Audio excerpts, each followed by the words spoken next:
정말 매일같이 계속해서 최악의 폭염이 계속되고 있습니다.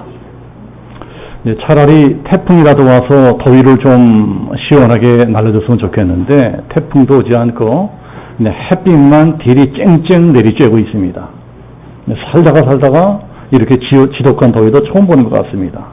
거의 재앙 수준의 더위 같아요.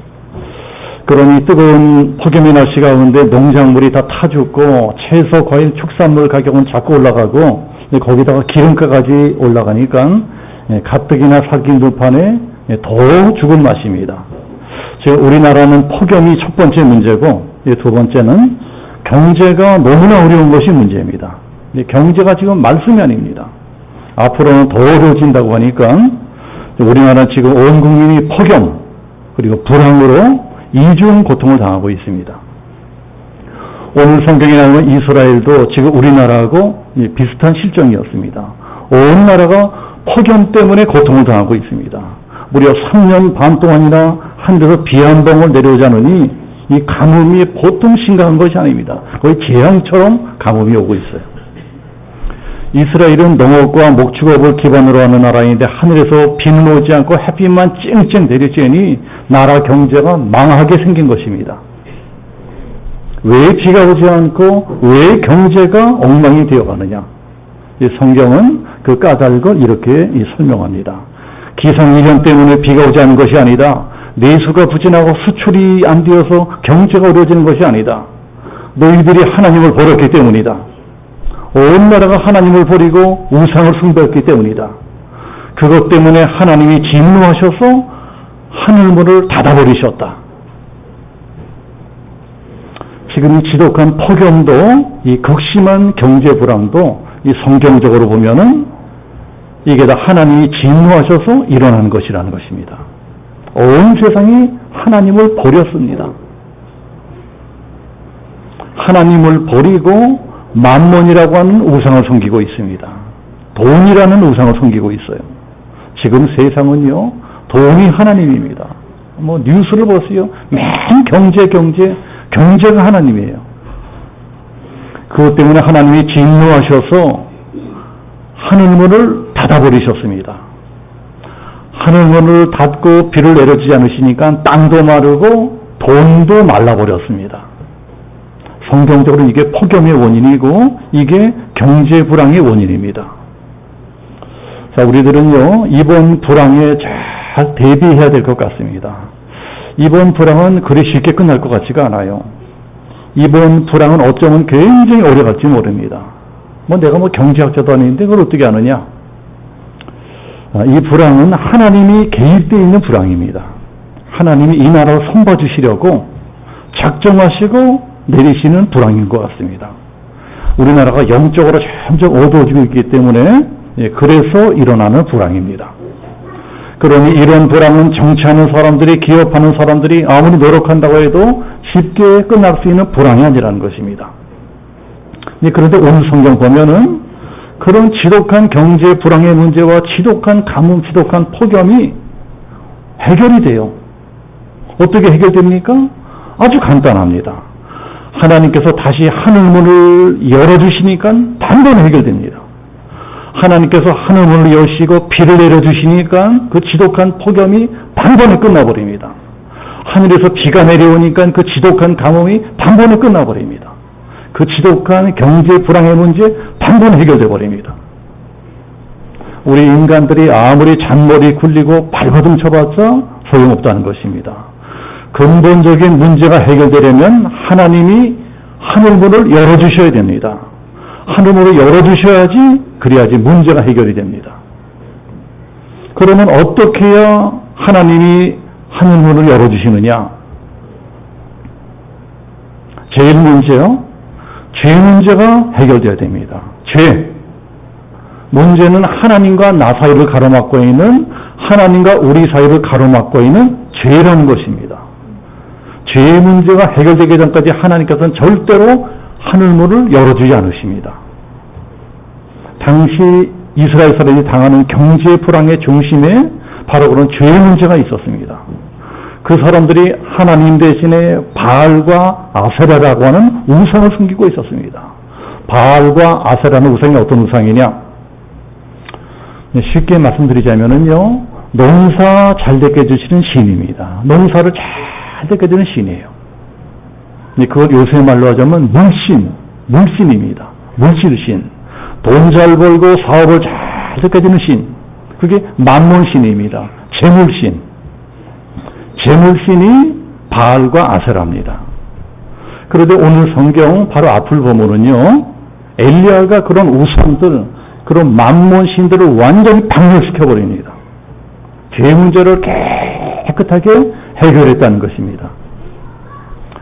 자, 그러면은 이제 다시 하늘문이 열리고 비가 오고 또 경기 불황의 문제가 해결되고 그래야 되지 않겠어요? 그런데 이상하게 여전히 폭염이 계속되고 여전히 가뭄이 계속되고 여전히 경제 문제가 해결되지 않고 있습니다.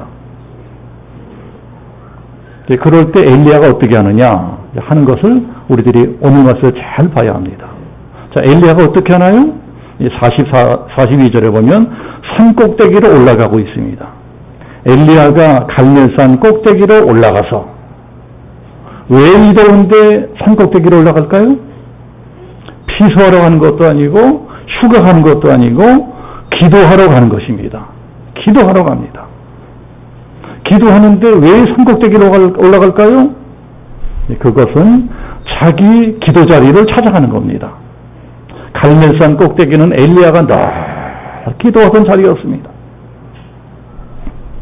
엘리야는 늘 갈멜산 꼭대기에서 기도했습니다.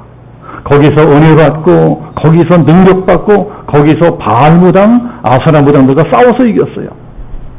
그렇기 때문에 그 자리가 바로 경제 문제도 해결할 수 있는 자리가 된다는 것입니다. 우리 신앙생활에는 자리가 참 중요합니다. 우리 믿는 사람들은 자기 자리를 잘 지켜야 됩니다. 예배 드리는 것도요, 자기 자리가 있어요. 주일이 되면 늘 예배하는 내 자리에서 예배 드려야 됩니다. 기도하는 것도 마찬가지입니다. 기도하는데도 다 자기 자리가 있습니다. 내가 평소에 기도를 많이 해서 그 자리에 앉기만 하면 마음이 편해져. 그 자리에 앉기만 기도가 너무나 잘 돼. 내 기도 자리입니다. 그런 기도 자리가 엘리야에게는 바로 갈멜산 꼭대기였습니다. 거기 올라가야 기도가 잘 됩니다. 거기 올라가야 마음이 편안해집니다.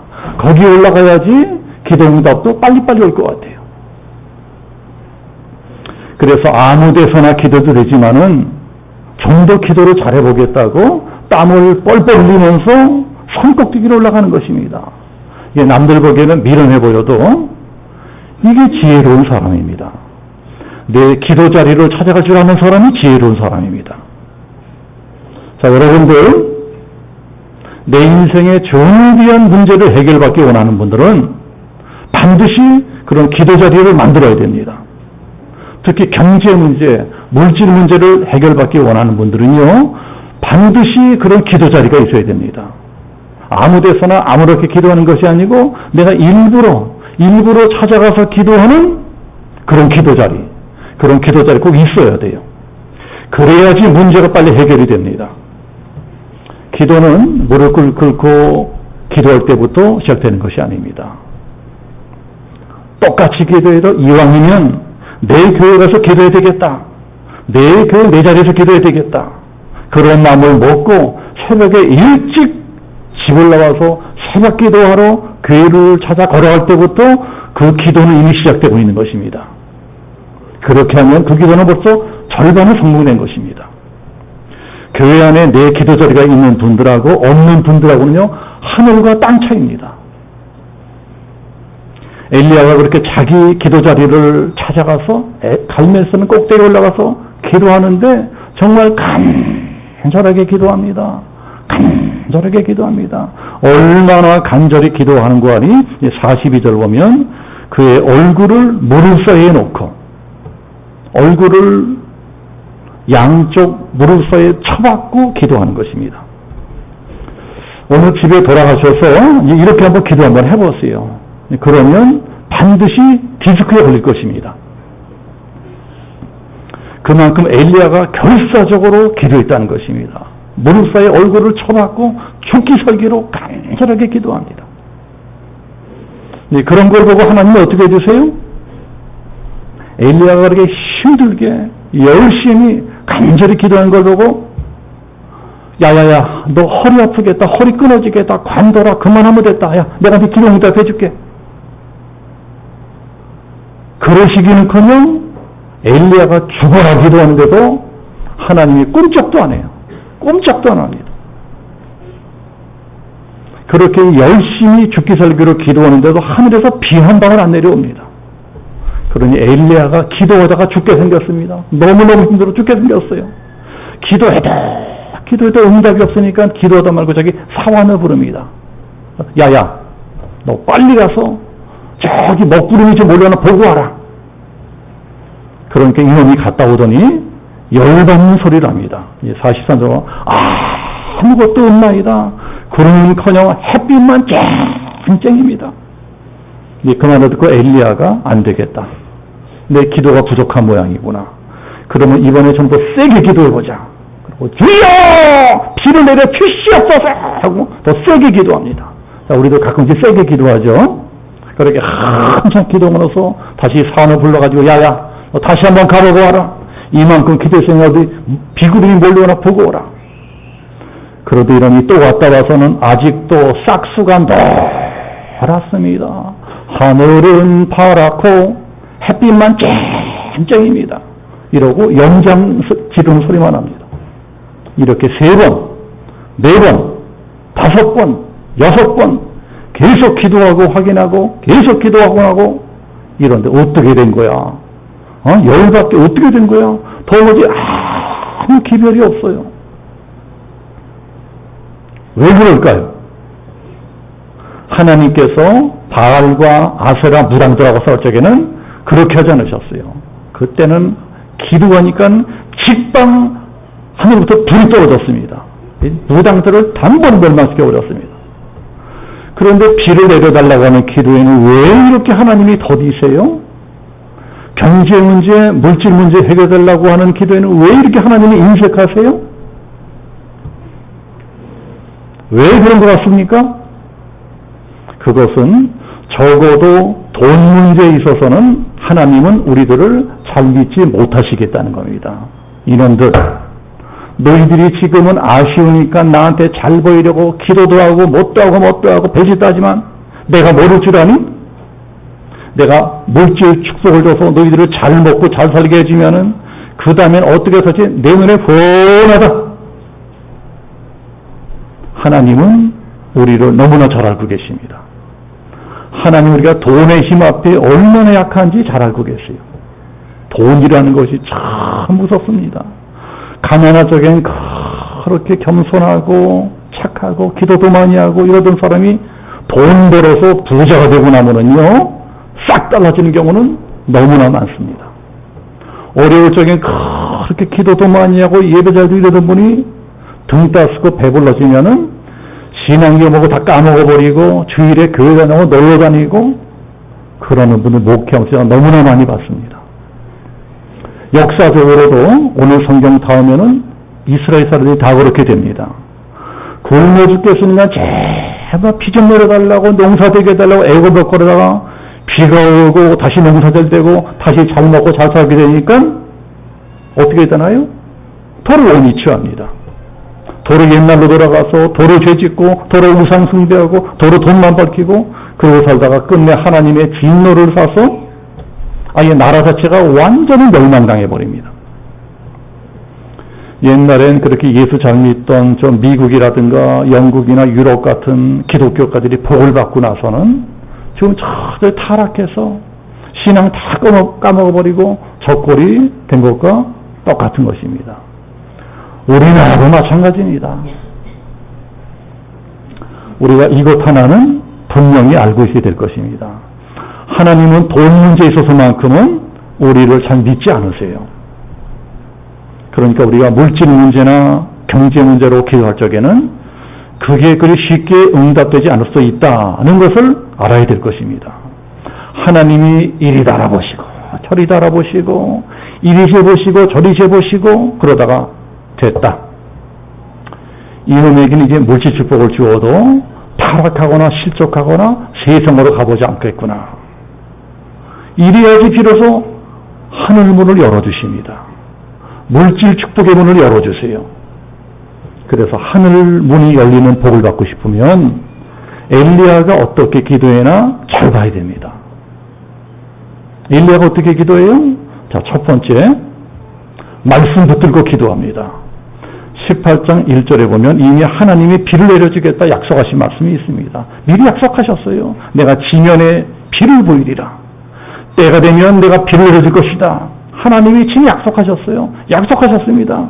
엘리야가 그 약속의 말씀을 붙들고 기도합니다. 하나님, 비를 내려준다고 약속하지 않았습니까? 약속하신 대로 비를 내려 주옵소서. 비록 하늘에는 햇빛이 쨍쨍하고 파랗다 할지라도 하늘에 쨍쨍한 햇빛 보지 않고 파란 하늘 보지 않고 내 환경 바라보지 않고 오직 약속의 말씀만 붙들고 기도합니다. 우리도 내 생각대로 내 마음대로 내 멋대로 기도하지 말고 약속의 말씀을 붙들고 기도해야 됩니다. 그래야지 그 기도의 능력이 나타납니다. 성경에는 수많은 약속의 말씀들이 있습니다. 이 성경 자체가 신약과 구약으로 이루어진 약속의 말씀입니다. 그런데 어느 순간에 이 많은 말씀 중에 어떤 한 말씀이 내 가슴에 다 꽂히는 것입니다. 하나님의 말씀으로 믿어질 때가 있어요. 우리가 성경을 읽거나 또는 예배 시간에 설교를 듣다가 어떤 말씀 한마디가 내 가슴에 다 꽂힙니다. 맞아. 이게 바로 나를 위한 말씀이구나. 하나님이 내게 이 말씀 들려주신구나. 그런 약속의 말씀 붙들고 기도하는 사람은요, 절대 실패하지 않습니다. 어떤 마귀 시험 다 물리치고 반드시 응답받고 복을 받게 됩니다. 자, 두 번째는 바라보며 기도합니다. 자, 43절 보면 그 사원에게 이르되 바나 쪽을 바라보라. 약속의 말씀을 믿는 사람은 아직 오지 않은 내일을 미리 바라보며 기도하게 되어 있습니다. 아직 오지 않은 내일을 미리 바라보며 기도합니다. 히브리서 11장 말씀입니다. 믿음은 바라는 것들의 실상이요 보지 못하는 것들의 증거니. 엘리야가 그렇게 기도합니다. 믿음으로 아직 오지 않은 내일을 미리 바라보며 기도합니다. 꿈을 꾸며 기도하는 것입니다. 내일에 대한 꿈이 있는 사람은 남이 보지 못하는 것을 보게 되고 남이 듣지 못하는 것을 듣게 됩니다. 여전히 하늘은 파랗고 햇빛은 쨍쨍 오르는데 엘리야 하나만 비가 오는 환상을 보고 있고 비가 오는 소리를 듣고 있어요. 그래서 41절에 보면 왜 비가 안 오느냐 이러고 막 의심불평하고 원망하고 이런 왕에게 이렇게 말합니다. 내 귀에는 이미 큰 비의 소리가 있나이다. 엘리야가 그렇게 기도하고 또 기도하고 또 기도하고 조라 기도하니까 마침내 사환이 기별을 하나 가지고 옵니다. 주인님 구름이 하나 뜨기는 떠는데 그게 열받게 요만한 구름이래. 어린아이 손바닥만한 구름이래. 세상에 이왕 응답이 오르는 시커먼 목장구름이 막 몰려오고 막 천둥번개 오르는 꽝꽝 찌고 이러면 좀 좋아요. 그럼 좀 좋아. 이왕 기도 응답 주시려면 좀 화끈하게 주시지. 기껏 기도 응답 주시는 게 어린애 손바닥만한 기도 응답이야. 그럴 때 우리들은 실망합니다. 응답은 응답 같은데 너무 쥐꼬리만한 응답이에요. 너무 시시한 것입니다. 이게 뭐야? 내 기대에 못 미쳐요. 그런 응답 받으면 대개가 다 삐지고 낙심하고 실망합니다. 그러나 엘리야는 그 손바닥만한 구름 속에서 남들이 보지 못하는 걸 보고 있습니다. 저 손바닥만한 구름이 다가 아니다. 저 손바닥만한 구름은 시작에 불과하다. 이제 저 손바닥만한 구름 뒤를 따라서 어마어마한 먹장 구름이 몰려올 것이다. 그래서 온 하늘을 비구름이 새카맣게 뒤덮고 이 폭염과 가뭄을 한 방에 날려버리는 엄청난 폭우가 쏟아질 것이다. 엄청난 축복의 비가 쏟아질 것이다. 그 손바닥만한 구름 속에서 내일의 축복을 미리 바라보고 있습니다. 이게 바로 이제 카오스 이론이라고 해요. 북경에서 나비 한 마리가 날개짓을 하면 저 태평양 건너 뉴욕에는 폭풍이 온다는 것입니다. 내가 기도하는 동안 하나님은 뭘 하시나요? 내가 기도할 때 하나님 뭘 하시나요? 내가 기도하는 동안 하나님 놀지 않으시고 축복의 비구름을 만들고 계시다는 것을 믿으시기를 축복합니다. 과연 어떻게 돼요? 엘리야 믿음대로 됩니다. 우리 이 성경 46절, 46절 같이 한번 합독해 보겠습니다. 다 같이 시작. 조금 후에 구름과 바람이 일어나서 하늘이 캄캄해지며 큰 비가 내리는지라. 아합이 마차를 타고 이스라엘로 가니 닫혔던 하늘문이 열려버리고 축복의 비가 막 쏟아집니다. 자, 세 번째는요, 기도 분량을 꽉 채울 때까지 기도합니다. 오늘 성경 보면 엘리야가 7번 기도했다고 나오는데 성경에서 7은 완전수입니다. 완전수. 7번 기도했다는 것은요, 그만큼 기도 분량이 꽉 찰 때까지 기도했다는 것입니다. 기도라고 다 똑같은 기도가 아니에요. 모든 기도에는 하나님이 원하시는 만큼의 기도 분량이라는 것이 있습니다. 작은 기도 제목에는 작은 기도도 돼요. 작은 기도 제목은 조금 기도해도 됩니다. 그러나 중대한 기도 제목, 큰 기도 제목, 내 인생을 바꿀 만한 기도 제목에는요, 그런 기도 제목에 맞는 더 많은 기도, 더 오랜 기도, 더 끈질긴 기도가 필요합니다. 기도의 세계도 이런 법칙이라는 것이 있습니다. 그런데 사람들이 대부분 어떻게 하나요? 기도는 어디 쥐꼬리만큼 하고 축복은 엄청 받으려고 합니다. 죄는 수십 년 동안 진진하게 짓고 나서도 회개는 쥐꼬리만큼 합니다. 그러고도 보안 준다고 원망불평합니다. 그렇게 기도하는 게 시원찮으니까 정작 하나님이 사인을 보내주셔도 알아먹지는 못하는 것입니다. 하나님이 축복해 주시려고 미리 손바닥만한 구름을 보여주시는데도 그 사인이 뭔지 알아먹지를 못해요. 도리어 그런 걸 우습게 보고 원망불평합니다. 에게! 이게 뭐야? 에게! 이까짓 게 뭐야? 이까짓 거 가지고 뭐래? 그러니까 그 구름이 사라져버리는 겁니다. 어디 사라지는 게 손바닥만한 구름만 사라지나요? 그 뒤를 따라오는 어마어마한 축복의 구름까지 다 사라져버립니다. 이놈, 너 그렇게 감사도 모르고 믿음도 없고 원망불평하는 거 보니까 아직 복 받으려면 멀었구나. 너는 좀 더 뺑뺑이 돌아야 되겠다 하고 계속 뺑뺑이를 돌게 하십니다. 계속 고난을 받게 되는 거예요. 기도 분량을 채우지 못하면 이렇게 됩니다. 그러나 엘리야는 하나님이 원하시는 만큼의 기도 분량을 꽉 채웠습니다. 기도 분량이 꽉 찼어요. 그랬기 때문에 보는 눈이 달라지는 것입니다. 다른 사람하고 전혀 다른 눈을 갖게 됩니다. 우리도 어떤 기도 제목을 놓고 기도할 적에 하나님이 원하시는 만큼의 기도 분량이 꽉 차면은요, 이상하게 다른 사람이 보이지 아니하는 그런 게 보기 시작합니다. 남이 못 보는 걸 보게 됩니다. 지금 엘리야 눈에 뭐가 보일까요? 엘리야 눈에 다른 사람은 똑같아요. 새파란 하늘만 보입니다. 구름 한 점 없어요. 그리고 저 멀리 어린이의 손바닥만한 조그만 구름 하나가 떠오릅니다. 그건 정말 웃기는 구름입니다. 시시한 구름이에요. 그런데 엘리야는 그 작은 구름 하나에 주목을 합니다. 저거다. 남들이 다 에게 하고 우습게 하는 그 조그만 구름 하나를 보고 저거다. 이제 바로 저 구름 뒤에 엄청난 축복의 구름이 몰려올 것이다. 그리고 복받을 준비를 합니다. 복받을 준비를 해요. 이 사시사들 보면 왕이 싫어. 이제 금방 큰 비가 올 테니까 빨리 왕궁으로 돌아가시오. 어물어물하다 물이 불어나서 못 갑니다. 그러니까 엘리야하고 우리는 뭐가 달라요? 눈이 다른 것입니다. 보는 눈이 다릅니다. 우리들도 복을 받고 싶으면 눈이 달라져야 됩니다. 작은 미랄 하나 심으면 100배의 결실이 돌아올 것이다. 이게 보여줘야 됩니다. 작은 것을 심으면 큰 것으로 돌아온다는 것이 믿어줘야 돼요. 요한복음에 그 유명한 오병이어 기적 사건이 있습니다. 광야에 사람들이 다 굶어 죽게 생겼어요. 그런데 먹을 거라고는 어린아이가 싸가지 조그만 도시락 하나 그밖에 없어요. 이까지 거 누구 코에 붙여? 애게 이게 뭐가 뭐해? 먹을 사람은 장정만 5천 명인데 가진 거는 도시락 하나예요. 애게 이거 가지고 뭐해? 애게 이거 가지고 뭐해? 이게 우리들이에요 지금. 그러나 우리는 그러지 않고 그 작은 도시락 하나를 예수님께 드립니다. 예수님의 손에 씨앗을 심는 거예요. 그랬더니 남자만 5천 명이 먹고 12가지가 엄청난 축복과 기적이 일어납니다.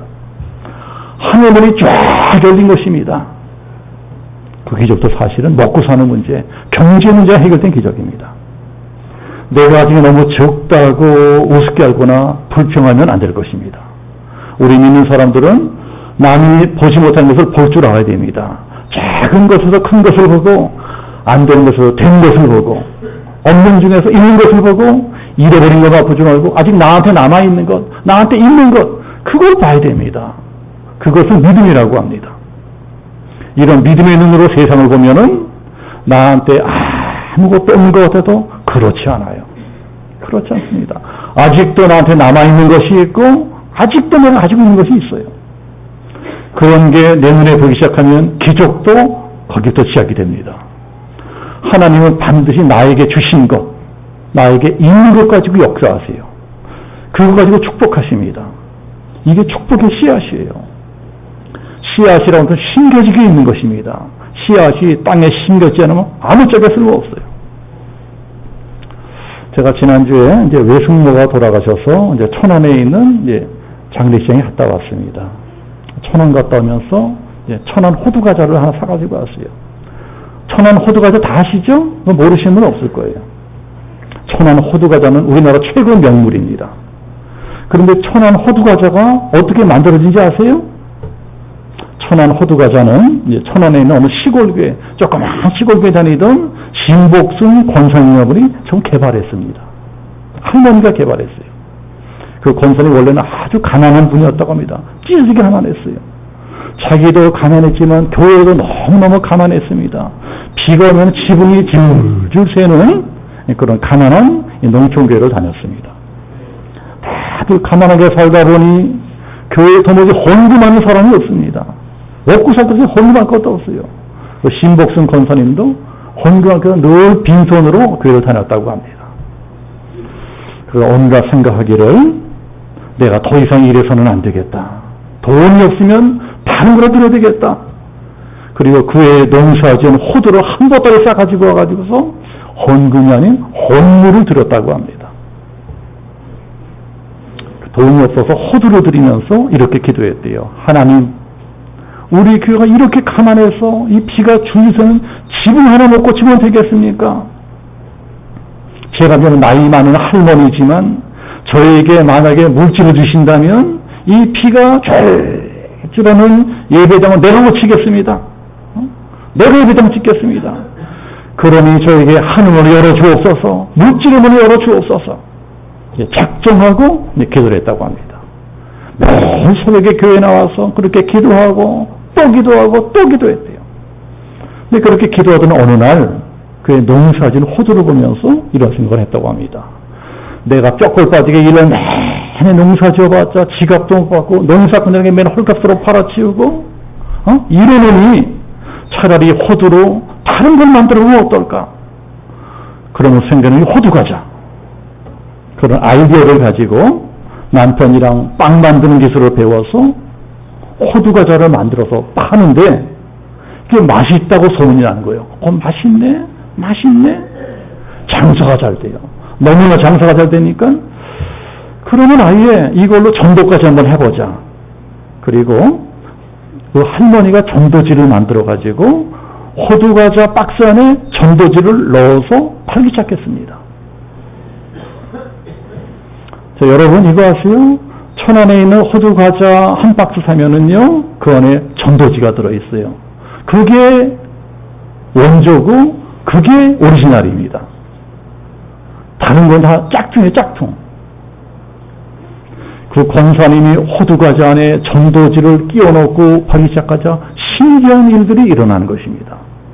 생각도 못했었는데 어떻게 하다 보니까 최초로 천안 고속도로 휴게소에서 호두과자를 팔 수 있는 길이 열어지는 것입니다. 그러니까 차 타고 왔다는 사람이 호두과자 맛있다고 더 소문이 나요. 전국에 소문이 나요. 나중에는 전국의 고속도로, 휴게소에 전부 다 호두과자를 팔게 됩니다. 나중에 수출까지 하게 됐어요. 하나님이 하늘문을 확 열어주신 것입니다. 하늘문이 열리니까는 어마어마한 물질 축복이 쏟아져 내립니다. 그래서 그 할머니가 자기 교회 말고도 7개 교회를 또 건축을 했대요. 하늘문이 열리는 기적은 엘리야 같은 사람에게만 일어나는 것이 아닙니다. 신복순 권사님 같은 시골 할머니, 그 시골 할머니에게도 일어날 수 있는 게 기적이에요. 천안에 있는 시골 할머니에게 그런 기적이 일어났다면 양주 땅에 살고 있는 우리들에게도 그런 기적이 일어날 수 있습니다. 왜 못 일어나요? 우리 권사님, 집사님도 다 그런 기적에 증명될 수 있습니다. 하늘문은 오로지 두드리는 있는 사람에게 열립니다. 구하라, 그러면 주실 것이요. 찾으라, 그러면 찾을 것이요. 문을 두드리라, 그러면 열릴 것이니라. 혹시 지금 하늘문이 닫히고 물질의 문이 닫혀서 고통당하는 분이 있습니까? 그런 분이 계시다면 엘리야처럼 기도하셔야 됩니다. 말씀 붙들고 기도해야 돼요. 바라보며 기도해야 됩니다. 기도 분량을 꽉 채울 때까지 끝까지 기도해야 됩니다. 시시하게 하다 말고 하면 그러면 안 돼요. 그러면 평생 돈도 나고 돈 걱정만 하다가 늙어 죽게 됩니다. 이 한 주간도 엘리야처럼 기도로 하늘문을 활짝 여시는 우리 양진영 성교회 모든 성도되시기를 예수님으로 축복합니다.